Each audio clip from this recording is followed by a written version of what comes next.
Welcome to Thomistic Womanhood. In today's video, we are going to talk about don't be a pick-me girl. And some of you may not know what that is, but we're going to get into that today. Plus, we're going to watch a pretty horrifying clip somebody had. I think it was on Instagram. So yeah.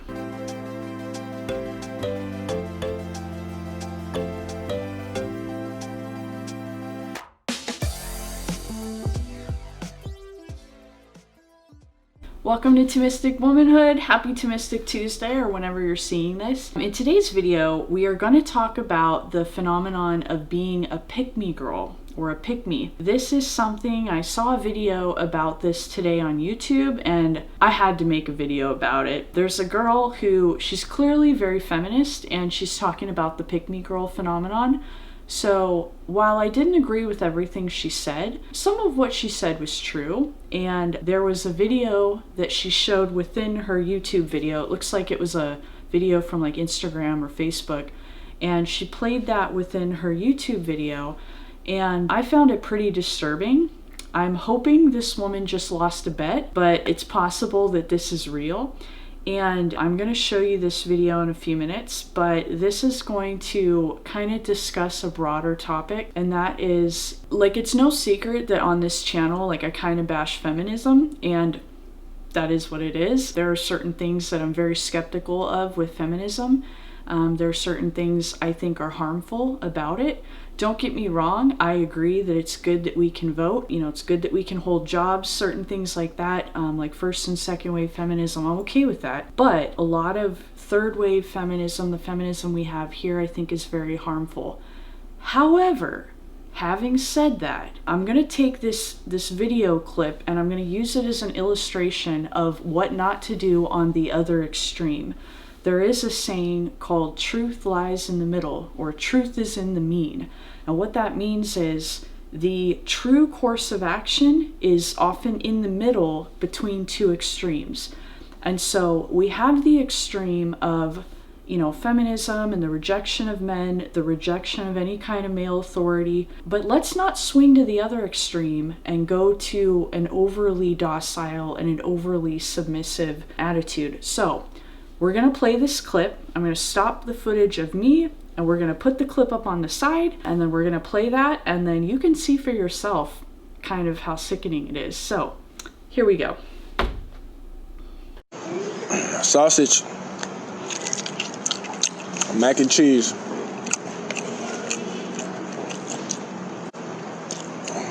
parm,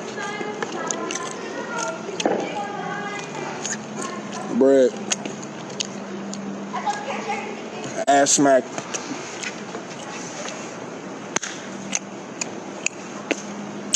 piece of steak,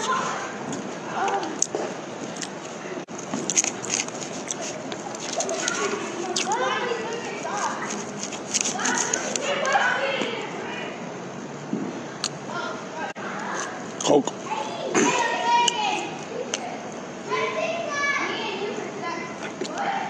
kiss,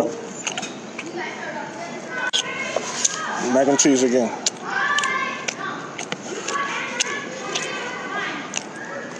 So I think you can agree that's pretty disturbing. This guy's acting like a grown child. I feel sorry for the girl. You can even see like halfway through the video, she's tired of standing and has to sit. So yeah, by and large, this is a really sickening video.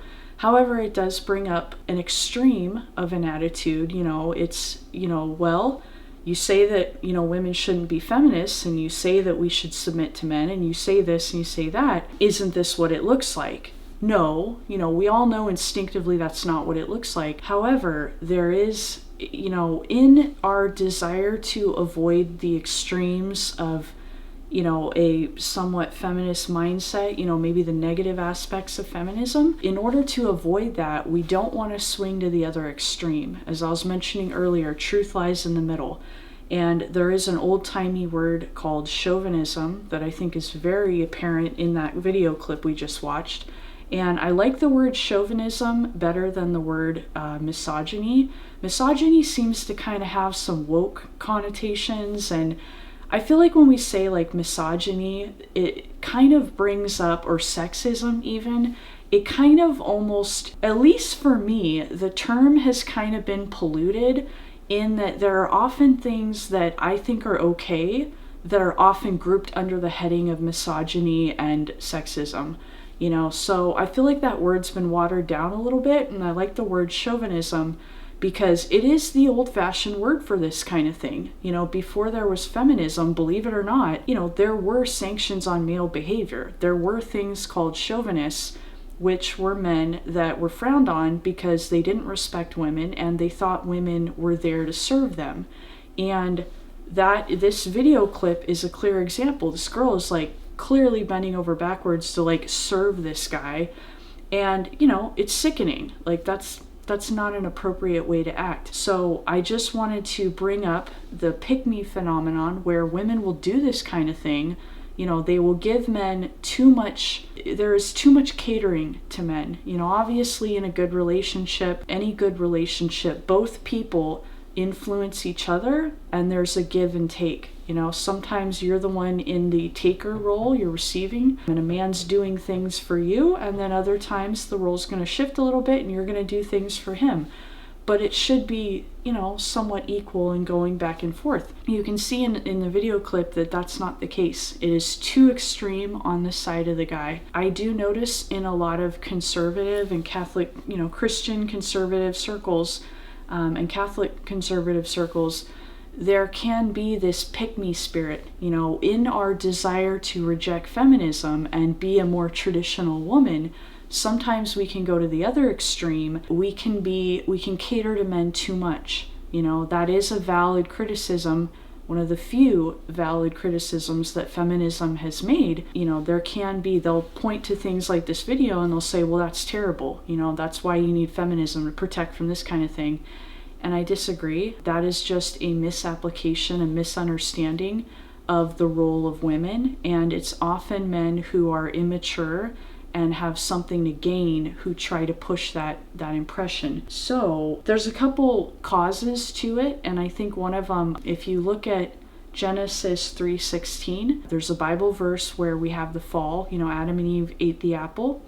And I think sometimes the pick-me spirit can come from something that is often attributed to the curse that everybody got when they sinned. And it says here, Genesis 3:16, when God is cursing Eve, God curses Adam and he curses Eve. Everybody gets a punishment. Both of them get a punishment for eating the apple. And for the woman's punishment, it is, I will multiply thy sorrows and thy conceptions. In sorrow shalt thou bring forth children, and thou shalt be under thy husband's power, and he shall have dominion over thee. This verse is also sometimes translated as, your desire will be unto your husband. And I do think that this is the root problem of behavior like we saw in that video clip. Us women, due to our fallen human nature, in our fear and insecurity in both ourselves and just in the outside world, sometimes we can get insecure and we can make men into a bit of an idol, and we can work too hard to impress them. We can try with a lot of these like pick-me girls, they're all over. They're not just, I think sometimes us, girls that have some sort of faith, sometimes we think let's be real, sometimes we think we're better and we go, oh, well, I have the faith and I don't chase after guys and blah, blah, blah. And it's like, do you? Maybe you're not like showing off your butt on Instagram, but are you overly trying to prove to men how well you can cook? Are you overly trying to prove to men like how virtuous you are? Do you brag about your purity? Do you brag about your modesty? Do you brag about your housekeeping skills? Things like that can be a bit of this pick-me attitude. And I know I don't want to be critical, because I've done it too. We've all done it, but it's just something to keep in mind. It's important that we treat men in their natural position, their natural spot. And that is, we don't want to make him a god. We don't want to make him the absolute center of our life. The only man that really deserves that is Christ. However, at the same time, we don't want to, make them too low and dismiss them and despise them. So it's something to keep in mind. Like I said, in our desire to reject the excesses of feminism, let's not embrace chauvinism.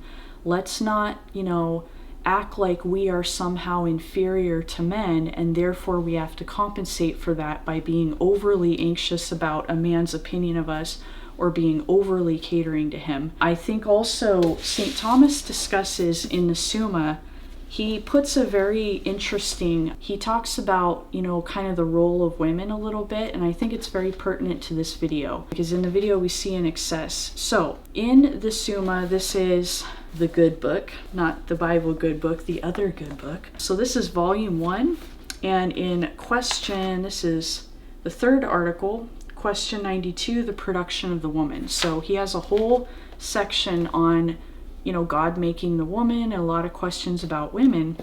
And somebody was saying whether it was appropriate that the woman was made from the rib of Adam.